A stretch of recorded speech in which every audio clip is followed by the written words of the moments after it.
So we've produced a lot of great results over the last 4 years with all Definitely. of our projects, but we have a lot more projects to look forward to as well.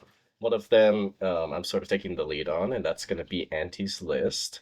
Auntie's List is sort of this local version of Auntie's List where we're going to be creating a directory to find local businesses and service people for all different kinds of niches and categories, everything from roofing to lawn mowing to gardening to landscaping.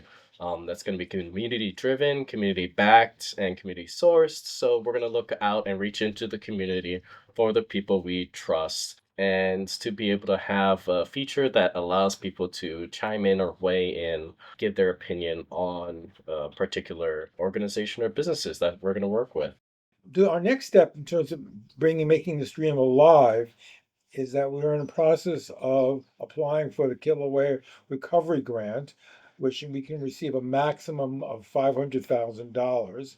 This grant will focus on economic development here in Puna, and where we intend to use these monies, particularly for expanding the entrepreneur hub and having four different levels of ways we could work with people from youth all the way through businesses that are facing serious economic challenges. We're going to help fund the antis list, as Stephen just talked about. I think undoubtedly our longest term project or vision is is creating a physical structure that would be a community resource hub.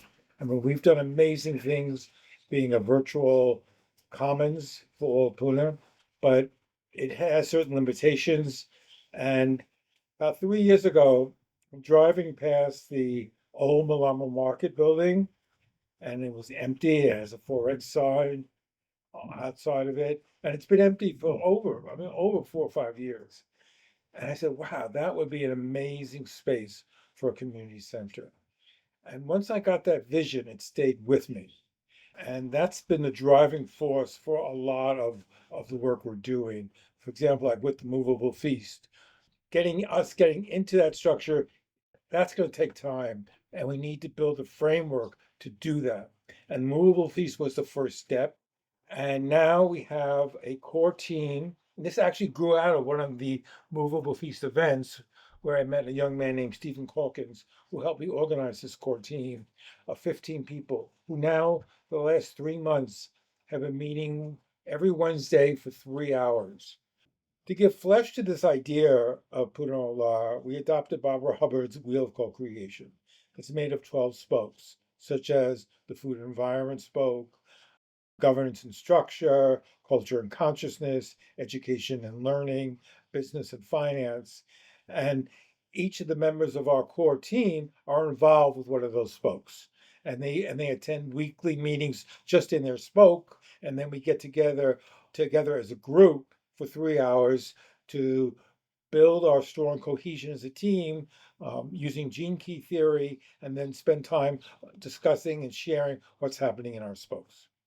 So our vision for this community resource center and its title, Puna Ola, it really is emblematic of that vision.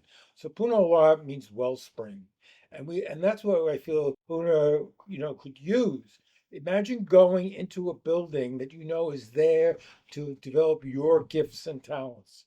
We don't have such a building right now in Lower Puna, and that's what this community resource center, Puna Ola, would be. It would be there to develop your gifts and talents, and whatever those gifts and talents might be. We would have a commercial kitchen. We'd have a local marketplace. We have an area for workshops. We'd have a place for classes, a place for meetings. We could have a makery there.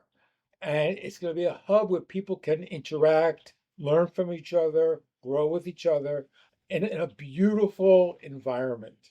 We'll have a theater, we're going to have a stage, we can have hula being presented. I mean, the sky is really the limit, but it's going to take time getting there.